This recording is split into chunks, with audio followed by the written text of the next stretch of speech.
জাতে পাকের দরবারে অসংখ্য শুকরিয়া আদায় করছি, যিনি আমাদেরকে হায়াত দিয়েছেন,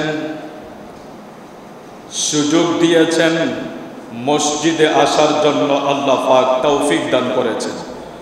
আমরা সেই রব্বুল ইজ্জতের দরবারে শুকরিয়া আদায় করে বলি আলহামদুলিল্লাহ। লক্ষ কোটি দরুদ সালাম ওই নবীজির উপর, যেই নবীর উছিলায় এখনো বেঁচে আছি, যেই নবীজির সদকায় এখনো আল্লাহ আমাদের উপর রহমত বর্ষণ করছেন, শান্তি দিচ্ছেন। আমাদের পাহাড় পরিমাণ গুনাহ থাকার পরেও আল্লাহ আমাদেরকে ক্ষমার দৃষ্টিতে দেখছেন। সেই রহমতের নবীর উপর লক্ষ কোটি দরুদ সালাম সবাই আবার মহব্বত করে পড়ি সাল্লাল্লাহু আলাইহি ওয়াসাল্লাম। মুআজ্জিজ সদরে মুহতারাম, শাওয়াল মাসের চতুর্থ জুমা, খুতবার আলোচ্য বিষয় হচ্ছে ফি ফাযাইলিস সালাত ওয়াস সালামি আলান নবিয়্যিল কারীম সাল্লাল্লাহু আলাইহি ওয়াসাল্লাম। নবী দো জাহান সাল্লাল্লাহু আলাইহি ওয়াসাল্লাম আল্লাহর প্রিয় মাহবুব নবীজির উপর দুরুদ ও সালামের ফজিলত। আল্লাহ পাক আমাদেরকে বলার, বোঝার, সত্যকে সত্য মেনে যাচাই বাছাই করে এই ফিতনা ফাসাদের যুগে আমাদের প্রত্যেকটা সঠিক জিনিসগুলাকে, সঠিক কাজগুলাকে সঠিকভাবে আমরা যেন ব্যবহার করে আমাদের জিন্দেগিতে আমলে পরিণত করতে পারি। আল্লাহ কবুল করুক, আওয়াজ করে বলুন আমিন। মুআজ্জিজ সদরে মুহতারাম, আল্লাহ আল্লাহর হাবিবের সম্পর্কে যা কিছু করেন পৃথিবী থেকে, আল্লাহর সৃষ্টি জগৎ থেকে এটা একটু আলাদাভাবে আল্লাহ প্রেজেন্ট করেন। আপনারা শিক্ষিত মানুষ, নবী দো জাহা আল্লাহর প্রিয় মাহবুব নবীর আলোচনা বুঝতে হলে আগে একটা জিনিসের প্রয়োজন, যে স্রষ্টাকে এক আল্লাহ মানার পরে সৃষ্টির ভিতরে কেউ যদি আমার মহাব্বতের থাকে, কেউ যদি আমার ভালোবাসার থাকে, কেউ যদি আমার জানের জান থাকে, কেউ যদি আমার সব কিছুর ঊর্ধ্বে আমার কাছে প্রিয় থাকে, তিনি হলেন নবী মুহাম্মদুর রাসূলুল্লাহ সাল্লাল্লাহু আলাইহি ওয়াসাল্লামকে যখন সকল কিছুর চেয়ে আমার হৃদয়ে আমি লালন করতে পারবো, তখনই আমার কাছে ওই নবীজির দুরূদ শরীফের আলোচনা ভালো লাগবে। নচেত এটা নিয়ে ভিতরে গন্ডগোল সৃষ্টি হবে। কারণ জিনার জ্বর হয়ে যায়, তিনার জিহ্বায় আর কোনো স্বাদ লাগে না। জিনার লিভারে জন্ডিস হয়ে যায়, তার শরীরের বাকি অংশ আর ভালো থাকে না। জিনার শরীরে জ্বর হয়ে যায়, জিহ্বায় যেভাবে আরো ভালো, আরো ভালো, আরো ভালো, চাইনিজ থেকে শুরু করে যত ভালো কোয়ালিটির খাবার তার সামনে দেন, যেভাবে তার জিহ্বা এটা নিতে পারবে না, কারণ তার শরীরে জ্বর হয়েছে। তার জিহ্বা আর কোনো ভালো খাবারের স্বাদ গ্রহণ করতে পারে না, টেস্ট করতে পারে না। ঠিক ঈমানের বাজারে যদি কারো জ্বর হয়, ঈমানের বাজারে যদি কারো জন্ডিস হয়, হাজারো রাসূলুল্লাহ শানে আলোচনা করবেন, সে নিতে পারবে না, উল্টা সমালোচনা করবে। একটা কথা বলে দিই, মনে রাখবেন, মিথ্যা যদি এই জবান, বর্তমান সময়ে মিথ্যার ছড়াছড়ি চলছে, যারা যত মিথ্যা বলতে পারে তাকে তত বেশি সেলুট দেওয়া হচ্ছে। এত বাজে অবস্থা, বক্তা আলেম ওলামা আমরা মাঠে ময়দানে শুধু ডাহা মিথ্যা কথা বলে বেড়াচ্ছি। হাজিরিন, এই মসজিদে দাঁড়িয়ে আল্লাহর কাছে বলছি, শপথ করে বলছি, যদি এই জবান দিয়ে ইচ্ছা করে, অনিচ্ছায় তো আল্লাহ মালুম, আল্লাহ ক্ষমা করে দিক, ইচ্ছা করে আপনাদেরকে ধোঁকা দেওয়ার জন্য, জাতিকে ধোঁকা দেওয়ার জন্য, মুসল্লিদেরকে ধোঁকা দেওয়ার জন্য যদি ইচ্ছা করে এই জবান দিয়ে কখনো মিথ্যা আওয়াজ কাউকে শোনাই থাকি, আল্লাহ যাতে দুনিয়া থাকতে মানুষগুলাকে দেখায় দেয়, জিহ্বাটা যাতে পচে যায়, এই মুখটা যাতে বাঁকা হয়ে যায়। আল্লাহর জাতের কসমকে মিম্বরে দাঁড়িয়ে বলে গেলাম, এতটুক পর্যন্ত নিজের উপরে দায়ভার নিয়ে নিলাম যে এই বর্তমান সময়ে মিথ্যার ছড়াছড়িতে যদি এই আশ্রয় যদি এই মাওলানাও নিয়ে থাকে, আল্লাহ যাতে এই জিব্বাকে দুনিয়ায় থাকতে শাস্তি দিয়ে দেয়, মানুষ যাতে দেখতে পারে যে আমার মিথ্যা কথা শাস্তি আছে। তারপরও বলছি এই দায়ভার নিয়ে এতটুক নিজের উপরে নিজেই বদদোয়া করে বলছি, আপনাদেরকে যদি মিথ্যা হয় আল্লাহ যাতে দুনিয়ায় বিচার করে আপনাদেরকে দেখিয়ে দেয়, আর যদি সত্য হয় আপনারা অবশ্যই মেনে নেবেন আর ঈমানের সাথে চলার চেষ্টা করবেন। আল্লাহ কবুল করুক, জোরে বলে আমিন। খেয়াল করুন বিষয়টা, নামাজ আল্লাহ হুকুম করে, যাকাত আল্লাহ হুকুম করে, ফরদা আল্লাহ হুকুম করে, দান সদকা আল্লাহ হুকুম করে, সব কিছু আল্লাহ হুকুম করে। আল্লাহ এমন এক স্রষ্টা যিনি নিজে কোনো কিছু করার সত্তা নয়, তিনি হাকিম, তিনি হুকুমকারী, তিনি কাজ করনেওয়ালা না, তিনি করানেওয়ালা, তিনাকে হাকিম বলা হয়। তো হাকিম হুকুম করছে আমাদেরকে, আমরা সমস্ত কিছু পালন করার চেষ্টা করছি, কিন্তু আল্লাহর ওই হাকিম, ওই আল্লাহর প্রিয় মাহবুব যিনি নবী দু জাহার ব্যাপারে আল্লাহ একটু অন্যরকম ভাবে আমাদেরকে হুকুম করছেন। নামাজের ব্যাপারে একভাবে হুকুম করলেন, কিন্তু রাসূলুল্লাহর ব্যাপারে অন্যরকম ভাবে আমাদেরকে হুকুম করছেন। সেটা আমাদের বানানো নয়, আল্লাহ কোরআন শরীফে ঘোষণা করে দিচ্ছেন, ইন্নাল্লাহা ওয়া মালাইকাতাহু ইউসাল্লুনা আলান নবী।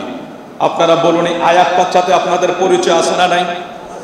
কথা বলবেন, এই আয়াতের সাথে পরিচয় আছে না নাই? আপনারা সব সময় পড়েন, আমরা পড়ি, এটা কোরআন শরীফের আয়াত, এতে কোনো সন্দেহ নাই। আমরা বোঝার জন্য আলোচনা করি। আল্লাহ পাক পবিত্র কালামে এই আয়াতে কারিমায় সূরা আহজাবের যে আলোচনা করেছেন, আল্লাহ আমাদেরকে কি মেসেজ দিচ্ছেন। নামাজের ব্যাপারে বলছেন তোমরা নামাজ পড়ো, যাকাতের ব্যাপারে বলছেন তোমরা যাকাত দাও, সব কিছুর ব্যাপারে বলছেন তোমরা করো। আর দুরুদের ব্যাপারের মেসেজটা দেখেন আপনারা, আমি আপনাদেরকে বেশি কথা বলা লাগে না, এখানে অনেক সুশীল সমাজ, শিক্ষিত সমাজ, অনেক উচ্চপদস্থ লোক আছেন, আপনারা অল্প কথায় বুঝে নেন। এটা কোরআন শরীফের আয়াত। আল্লাহ বলতেছেন, ইন্নাল্লাহা, নিশ্চয়ই আমি আল্লাহ। একটু জোরে বলুন সুবহানাল্লাহ। এভাবে আল্লাহ কোন অপশনে কথা বলেন নাই। ইবাদতের যত অপশন আছে কোথাও আল্লাহ এভাবে বলে নাই যেভাবে এখানে বলেছেন। আল্লাহ কি বলছেন? ইন্নাল্লাহা, নিশ্চয়ই আমি আল্লাহ। সুবহানাল্লাহ বলেন।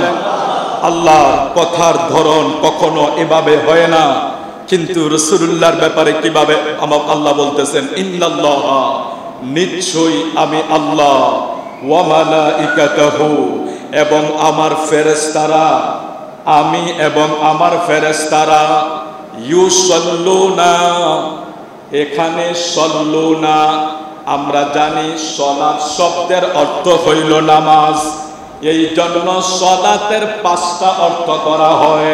সলাত শব্দের অর্থ নামাজ, সলাত শব্দের অর্থ দরুদ, সলাত শব্দের অর্থ তাওবা, সলাত শব্দের অর্থ ইস্তেগফার, সলাত শব্দের অর্থ দোয়া। তার মানে বোঝা গেল সলাতের অর্থ শুধু নামাজ না, সলাতের অর্থ আরো 4টা আছে। সলাতের এক অর্থ নামাজ, আরেক অর্থ দোয়া, আরেক অর্থ দরুদ, আরেক অর্থ তাওবা, ইস্তেগফার। এইভাবে সলাতের 5টা অর্থ আছে। তাইলে সলাতের এক অর্থ হইল দরুদ। আল্লাহ এখানে বলছেন আমি এবং আমার ফেরেশতারা সল্লুনা, দুরূদ শরীফ পড়ি। এখানে আল্লাহর ক্ষেত্রে কি ব্যবহার হবে? আল্লাহর ক্ষেত্রে ব্যবহার হবে আল্লাহ রহমত প্রেরণ করে। ও আল্লাহ কার উপরে প্রেরণ করেন? আলান নবী। আল্লাহ বলে আমি এবং আমার ফেরেশতারা আমার বন্ধু নবীর উপর দুরূদ প্রেরণ করি, অর্থাৎ আমি আল্লাহ অনবরত রহমত প্রেরণ করি। জোরে কোন সুবহানাল্লাহ। ইবাদতের কোন অপশনে আল্লাহ এইভাবে কথা বলেন নাই।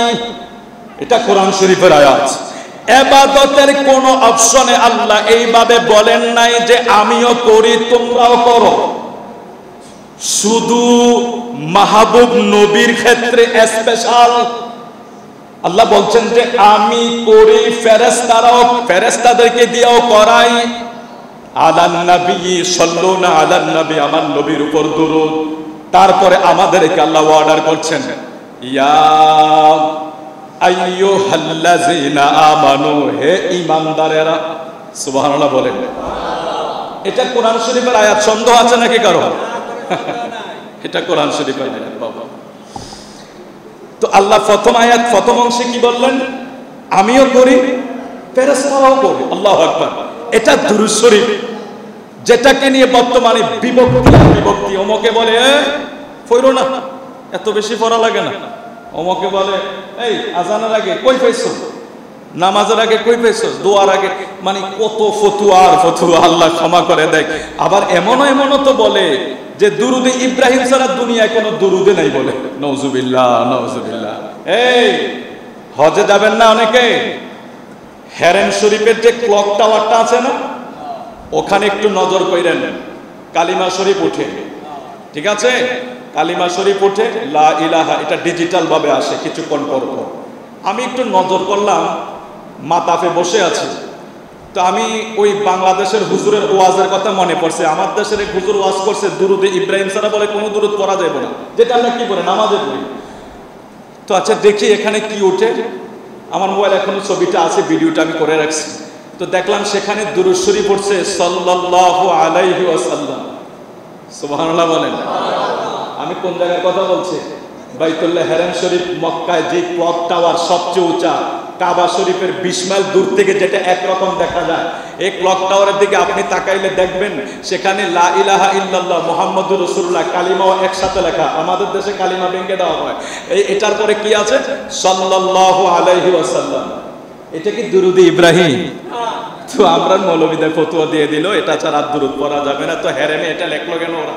আপনি দেখবেন হেরেমের ভিতরে যে ঝাড়বাতিগুলো আছে, আমাদেরকে ভুল বোঝানো হয়। আর অনেক পাবলিক তো আরবি পড়তে জানে না, গেলে মনে করে না কিছুই নাই। ঝাড়বাতিগুলোর প্রত্যেকটা ঝাড়বাতিতে সাল্লাল্লাহু আলাইহি সাল্লাম, লা ইলাহা ইল্লাল্লাহ মুহাম্মাদুর রাসূলুল্লাহ, ভিতরে ঝাড়বাতিগুলোর ভিতরে লেখা আছে চতুর্পাশে। আল্লাহু আকবার কাবীরা। তাহলে বলছিলাম আল্লাহ সব ইবাদতের ক্ষেত্রে একরকম প্রেজেন্ট করলেন, আর নবীর দুরুদের ক্ষেত্রে আরেক রকম প্রেজেন্ট করলেন।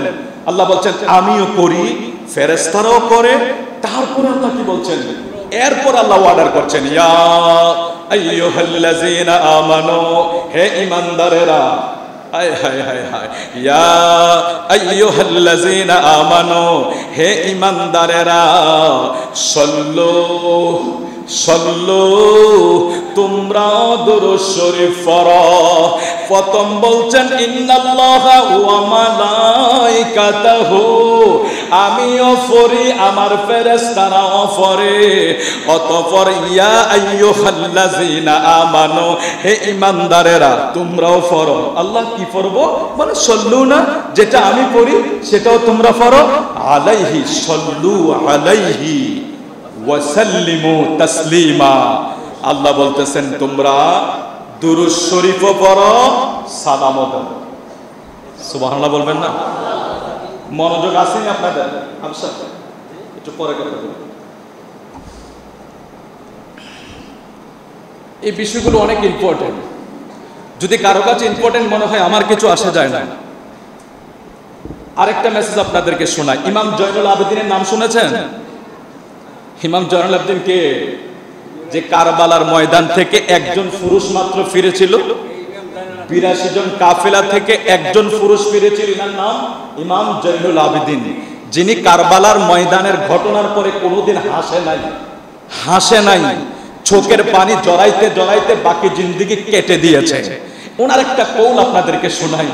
ইমাম জয়নুল আবেদিনকে একজন আরবি জিজ্ঞেস করেছে, হুজুর একটা সময় তো ফিতনা বেড়ে যাবে, তো মানুষ কোনটা হকের পথে থাকবে?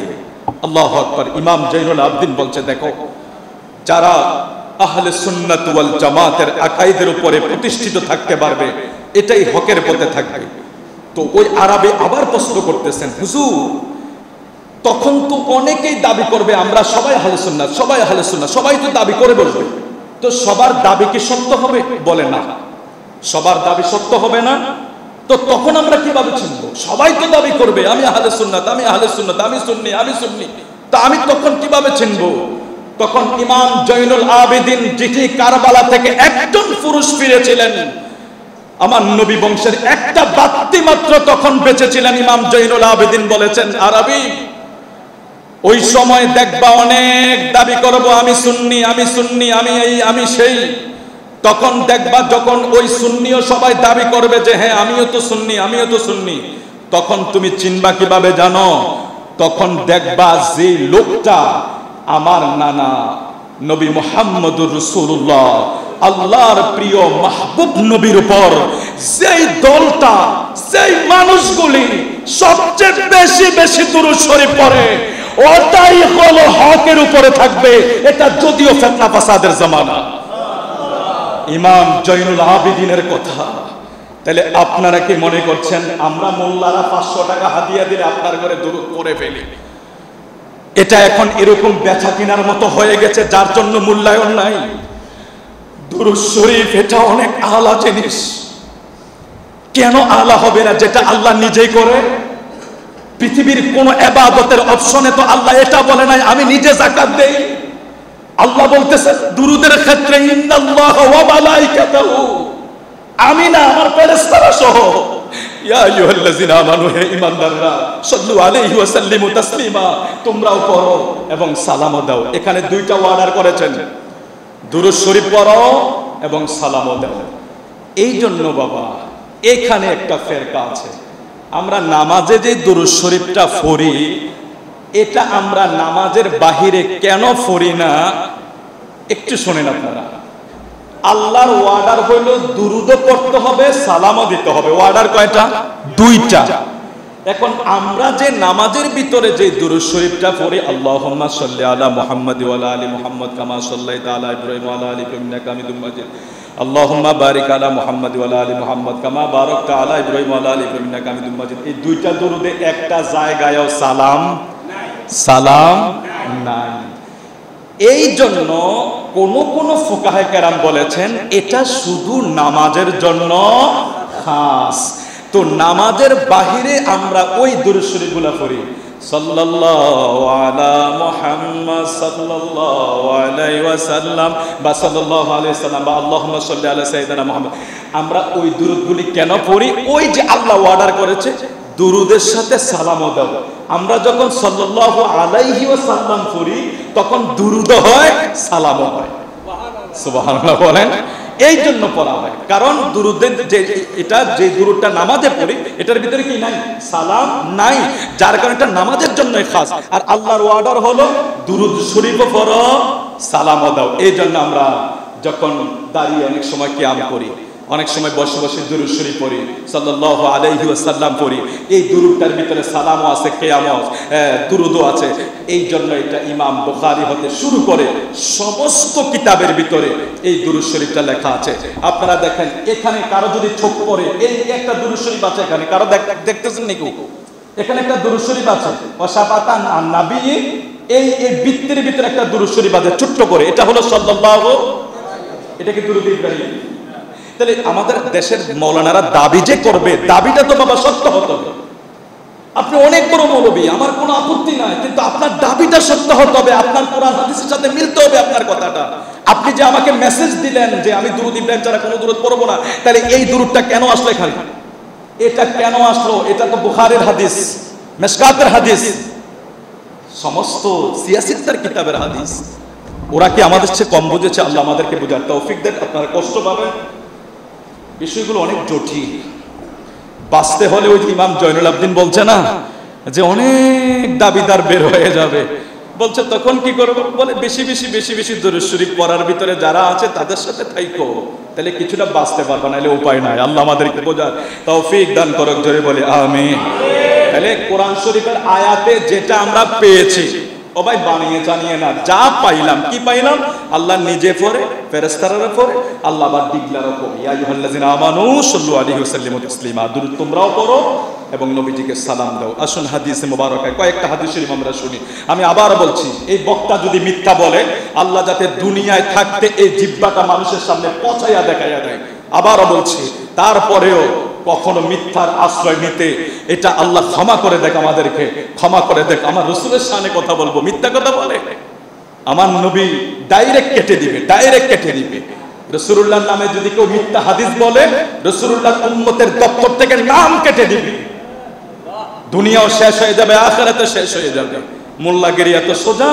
নবীজি বলছেন, ওয়ান আনাস ক্বালা ক্বালা রাসূলুল্লাহ সাল্লাল্লাহু আলাইহি ওয়াসাল্লাম মান সাল্লা আলাইয়া সালাতান ওয়াহিদাতান সাল্লাল্লাহু আলাইহি আশারা সালাওয়াতিন ওয়া হুত্তাত আনহু আশারু খাতিআতিন ওয়া রফিআত লাহু আশারু দারাজাত। রাওয়াহু নাসাঈ, নাসাঈ শরীফের প্রথম খণ্ড, হাদিস নাম্বার 145 1296। আমার প্রিয় নবী সাল্লাল্লাহু আলাইহি সাল্লাম বলছেন, হযরত আনাস থেকে বর্ণনা, যে এই ব্যক্তি আমি নবীর উপর মাত্র একবার দুরূদ শরীফ পড়বে, পৃথিবীর অনেক জিনিসের পুরস্কার বাকি থাকে। সকালে খেললে বিকালে পুরস্কার দিবে, বিকালে খেললে এক সপ্তাহ পরে পুরস্কার দিবে, আজকে পরীক্ষা শেষ হইলে 3 মাস পরে রেজাল্ট দিবে। আর আমার নবী ফরমান, আমি নবীর উপর যদি একবার দুরূদ শরীফ পড়ো, এই পুরস্কার সাথে সাথে 3টা পুরস্কার সাথে সাথে দেওয়া হবে। আজকে পরীক্ষা শেষ হইলে 3 মাস পরে রেজাল্ট দিবে, সকালে খেলা শেষ হইলে বিকালে দিবে, আমাকে সব জায়গায় লেট করে পুরস্কার দেয়। আর আল্লাহর হাবিব বলছেন, কেউ যদি আমি নবীর উপরে একবার দুরূদ শরীফ পড়ো, সাথে সাথে 3টা পুরস্কার। সুবহানাল্লাহ। ইয়া রাসূলুল্লাহ, কি দিবেন? 1 নম্বরে আমার নবী যে ঘোষণা করেন, তার উপরে 10টা রহমত নাজিল হবে। ওই আল্লাহর রহমত আমার উপরে না হইলে, আমি তো হঠাৎ করে ফকির বাজার আমাকে একটা অটো বাড়ি দিয়ে ফেলতে পারে, পারে না? পারে না? আমি একটা অ্যাক্সিডেন্ট করে যেতে পারি, আমি ওই অজুখানায় গেলে আসার খেতে পারি, আমি যে কোনো জায়গায় আমার বিপদ হয়ে যেতে পারে, আমি বাড়িতে চলে যাব, হঠাৎ করে আমি একটা দুর্ঘটনার শিকার হয়ে যেতে পারি, রাস্তায় দাঁড়িয়ে আছে। আচ্ছা, আমার আল্লাহ যদি আমার উপর রহমত করে, এই জাতি জিনিস থেকে রক্ষা হবে কি হবে না বলুন? তাহলে এই আমার নবী বলছেন, তুমি যদি আমার উপর দুরূদ শরীফ পড়ো, প্রথম পুরস্কার 10টা রহমত তোমাকে আল্লাহ সাথে সাথে দিয়া দিবে। 2 নাম্বার পুরস্কার 10টা গুনাহ আল্লাহ সাথে সাথে মাফ করে দিবে। 3 নাম্বার পুরস্কার 10 দিকে আল্লাহ মর্যাদা বাড়ায়া দিবে। আল্লাহু আকবার কবীরা। আমার নবীর দুরূদ শরীফের পুরস্কার দেখছেন, বাকি রাখে নাই, বলছে পড়ার সাথে সাথে দিয়ে দেওয়া হবে। মানে আমি এখন পড়ছি সাল্লাল্লাহু আলাইহি সাল্লাম, 10টা রহমত, 10টা গুনাহ মাফ, 10 দিকের মর্যাদা আল্লাহ বাড়িয়ে দিবেন। জোরে কোন সুবহানাল্লাহ। তারপরে নবীজি বলছেন, আন ইবনে মাসউদিন ক্বালা ক্বালা রাসূলুল্লাহ সাল্লাল্লাহু আলাইহি সাল্লাম আউলান নাস বি ইয়াউমিল কিয়ামা আকসারুহুম আলাইয়া সালাহ। রাওয়াহু তিরমিজি, তিরমিজি শরীফের হাদিস। আব্দুল্লাহ ইবনে মাসউদ রাদিয়াল্লাহু তাআলা আনহু থেকে বর্ণনা, তিনি বলেন, কিয়ামতের দিন মানুষের মধ্যে সেই ব্যক্তি আমার অধিক নিকট হবে, যেই ব্যক্তি দুনিয়ায় আমার প্রতি বেশি বেশি দরুদ পড়ে। ইমাম জয়নুল আবদিনের কথার সাথে হাদিস মিলছে কিনা? সুবহানাল্লাহ বলবেন না? ইমাম জয়নুল আবদিন বলছে সব সুন্নি, তো আরবি বলতেছেন, হ্যাঁ তো সবাই তো দাবি করবে, আমি কাকে হক মনে করব? তো ইমাম জয়নুল আবদিন বলছে, যারা আমার নবীর উপর বেশি বেশি দুরূদ শরীফ পড়ে, দুরুদের পক্ষে থাকবে। তো ইমাম জয়নুল আবদিন বলছে, আর ইমাম জয়নুল আবদিনের কথায় আর হাদিস শরীফ তো মিলে গেছে। তিরমিজি শরীফ প্রথম খণ্ড 110 পৃষ্ঠা, হাসিয়া নং 484। আল্লাহ মিথ্যা বললে জিহ্বা যাতে দুনিয়ায় পৌঁছে যায়। তিরমিজি শরীফ প্রথম খণ্ড পৃষ্ঠা নং 110, হাসিয়া নং 484। আব্দুল্লাহ ইবনে মাসউদ রাদিয়াল্লাহু তাআলা আনহু থেকে বর্ণিত হাদিস। নবী দু জাহা বলছেন, যারা আমি নবীর উপর বেশি বেশি দুরূদ শরীফ পড়বে, হাসরের ময়দানে তারা আমি নবীর সবচেয়ে বেশি নিকটে থাকবে। সুবহানাল্লাহ। وقيل رسول الله أرأيت صلاة المصلين عليك ممن غاب عنك ومن يأتي بعدك ما حالهم عندك؟ فقال أسمع صلاة أهل محبة وأعرفهم وتورد علي صلاة غيرهم عرضا كما جاء في حديث دلائل الخيرات।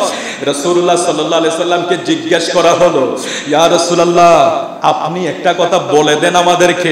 বলে, কি বলবো? যারা আপনার নিকটে অনুপস্থিত থাকিয়া অথবা আপনার ইন্তেকালের পরে আপনার প্রতি দুরূদ পাঠ করবে, তাদের উভয়ের অবস্থা আপনার কাছে কেমন? আমার নবীকে প্রশ্ন করছেন। এক ব্যক্তি রাসূলুল্লাহকে প্রশ্ন করছেন, হুজুর, কেউ আপনার নিকটে থাইকা পড়বে, কেউ আপনার দূরে থাইকা পড়বে, অতঃপর আপনি দুনিয়া থেকে বিদায় হইয়া যাবেন, তখন তো আপনার উপর দুরূদ শরীফ পড়বে। নবী গো, এই দুরূদগুলা আপনি কিভাবে নেবেন আমি আপনার কাছে জানতে চাই।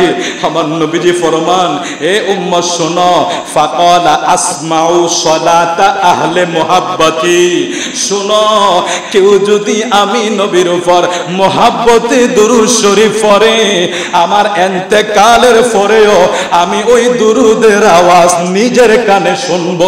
সুবহানাল্লাহ, আল্লাহু আকবার কাবীরা, আল্লাহু আকবার কাবীরা। কিরে বাবা, এগুলি কি বানিয়ে বলার কোনো সুযোগ আছে?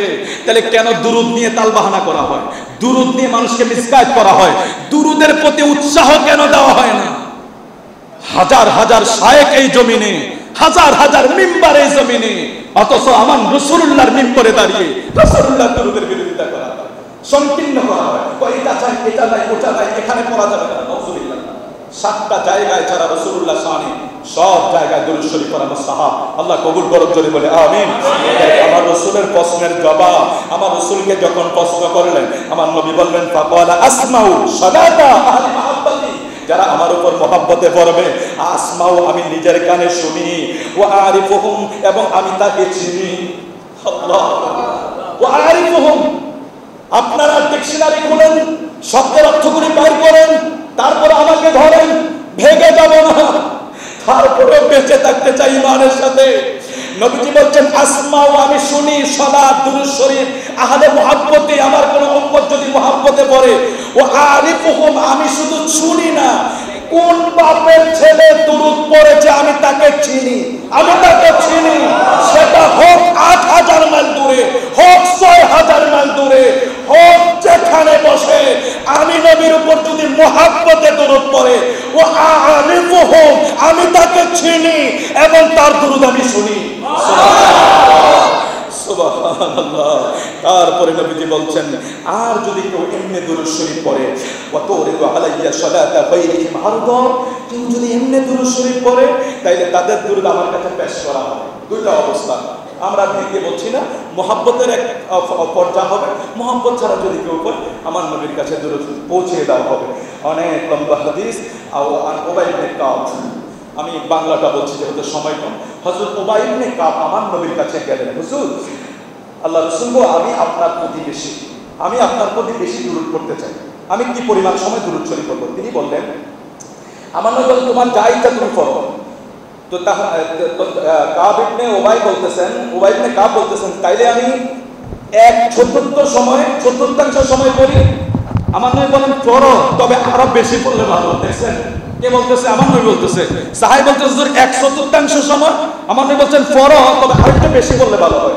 তারপরে নবী বলতেছেন, তিনি বলতেছেন, হুজুর, তাইলে আমি 1/3 সময় আমি আরেকটু বৃদ্ধি করি, দ্বিতীয় অংশ সময়। আমার নবী বলেন, আরো বেশি পড়লে ভালো হয়, আরো বেশি পড়লে ভালো হয়।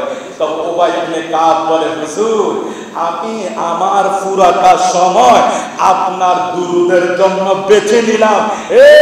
জ্ঞানী গুণীরা শুনুন, উবাই ইবনে কাব যখন নবীর দুরূদের প্রতি মুহাব্বত দেখায় এই কথা বলছে যে আমি সব সময় আপনার উপর দুরূদ শরীফ পড়ব, তখন নবীজি বলছেন, কুলতু আজআলু লাকা সালাতিন কুল্লাহা ক্বালা ইযান ইয়াকফি হাম্মুকা ওয়া ইউকাফিরুকা যামবুকা, রাওয়াহু তিরমিজি। নবী বলছেন, উবাই ইবনে কাব, শুনো, তুমি যদি দুরূদ শরীফ বেশি পড়তে পারো, তোমার গুনাহ মাফ হবে এবং আল্লাহ তোমার উপর রহমত করবে। সুবহানাল্লাহ, সুবহানাল্লাহ। ফাযালা ইবনে উবাই রাদিয়াল্লাহু তাআলা থেকে বর্ণিত, উনি নামাজ পড়তে আসছিলেন আর কি, তো নামাজ পড়া তাড়াতাড়ি মুনাজাত দিয়ে বলছে, আমার নবী বলছে, তাড়াহুড়া করছো কেন? মানে আমার নবী বুঝাচ্ছেন যে নামাজ পড়ছো, একটু জিকির করো, তাসবিহ পড়ো, দুরূদ শরীফ পড়ো, তারপরে দোয়া করো, ওই দোয়া আল্লাহ কবুল করে নেবে। এটা ফাযালা ইবনে, অনেক লম্বা সময় তো কম, উবাই রাদিয়াল্লাহু এই হাদিসটা আসছে যে এক ব্যক্তি নামাজ পড়তে আসছিল, উনি তাড়াতাড়ি কি করছে, নামাজ পড়ে দৌড় দিছে। তো আমার নবী বলছেন, কি রে, এত তাড়াতাড়ি যাস কেন? বলে, হুজুর কি করবো? বলে, দুরূদ শরীফ পড়, জিকির আজকার কর, তাসবিহ পড়, তারপরে দোয়া কর, আল্লাহ কবুল করে নেবে। কারণ নামাজের পরে তো আল্লাহ কবুল করে নেয়। নবী সাল্লাল্লাহু আলাইহি সাল্লাম আর দুরুদের ব্যাপারে অনেক হাদিস শরীফ বর্ণনা আছে। ওমর ইবনে খাত্তাব বলেন না দুআ মাওকুফুন বাইনা সামা ওয়াল হাত্তা তুসাল্লি আলা নাবিয়িকা। সর্বশেষ একটা হাদিস শরীফ আপনাদেরকে বলে, এটা অনেক গুরুত্বপূর্ণ। এটা তিরমিজি শরীফের হাদিস। তিরমিজি শরীফে আছে, মেশকাত শরীফে আছে। তিরমিজিতে আছে, মেশকাতে আছে। ওমর ইবনে খাত্তাব রাদিয়াল্লাহু তাআলা আনহু থেকে বর্ণিত, তিনি বলেন নিশ্চয়ই ওয়ালা ইন্না দুআ মাওকুফুন বাইনাস সামাই ওয়াল আরদ, নিশ্চয় দোয়া আসমান এবং জমিনের মধ্যবর্তী জায়গায় স্থগিত থাকে। স্থগিত বুঝেন না, লটকে রয়েছে, মানে এটা পৌঁছে না। হুজুর কেন পৌঁছে না? উনি বলতেছেন যতক্ষণ না লা ইয়াশআদু মিনহা শাইউন হাত্তা তুসাল্লিয়া আলা নবিয়িকা, হাত্তা তুসাল্লিয়া আলা নবিয়িকা, যতক্ষণ না কোন ইবাদতের আগে পরে আমার নবীর উপর দুরূদ না পড়া হয়, বাইনাস সামাই ওয়াল আরদ, আসমান এবং জমিনের মাঝখানে এটা লটকায়া থাকে, আল্লাহর কাছে কবুল হয় না। এবার আপনারা হিসাব মিলিয়ে দেখেন কি দুরূদ পড়ে ইবাদত করবেন না ছেড়ে ইবাদত করবেন? শোনানোর আমরা শুনিয়ে দিয়েছি, কারোকে কি বাধ্য করা যাবে? কেন বাধ্য করবো বাবা? সবার বিবেক বুদ্ধি আছে, সবাই ভালো মন্দ চিনে। কেউ তো পচা খাবার খায় না, বাসি খাবার তো কেউ খায় না, সবাই তো ব্র্যান্ডের জিনিস তো খায়। তো আখিরাতের ব্যাপারে তো ব্র্যান্ডেরটা টোকাইতে হবে। আখিরাতের ব্যাপারে যদি কোন যে শুধু ইমাম সাহেব জানে আর আমি জানি না, না না, এই ফতোয়া কবরে চলবে না। বলে দেওয়া তো আমরা মেসেজ দিয়ে চলবে যে আল্লাহ আমাদেরকে কবুল করার জন্য বলে আমিন। বেশি বেশি দরুদ শরীফ পড়বেন, কাউকে বাধা দিবেন না। বাধা দিলে আমার নবী কষ্ট হবে না। কেউ অপবিত্র অবস্থায় দরুদ পড়ে নাকি? অপবিত্র অবস্থায় দরুদ পড়া যায় না। 7টা জায়গা আছে, এছাড়া সবসময় দরুদ পড়া যায়। তাহলে আপনি বাধা দিবেন কেন? আর যে ব্যক্তিটা বাধা দিচ্ছে, আমার খুব আফসোস লাগে, আল্লাহ রসুল এই ব্যক্তি সম্পর্কে কি ধারণা করবে? যদি আল্লাহ রসুল ক্ষমা করে দেয়, আল্লাহ যদি ক্ষমা করেন, আল্লাহ আমাদেরকে সবাইকে ক্ষমা করুন। দুরূদ বেশি বেশি পড়ার তৌফিক দান করুন। বেশি বেশি পড়বেন, যত বেশি পারেন পড়বেন। দৈনিক 100 বার প্রতি ওয়াক্তে পড়লেও 500 বার দুরূদ শরীফ পড়া হয় সাল্লাল্লাহু আলাইহি সাল্লাম। বেশি লাগবে না, এই ছোট্ট দুরূদ শরীফটা পড়বেন। আল্লাহ আমাদেরকে কবুল করুন। ওয়া আখিরু দাওয়ানা আলহামদুলিল্লাহ।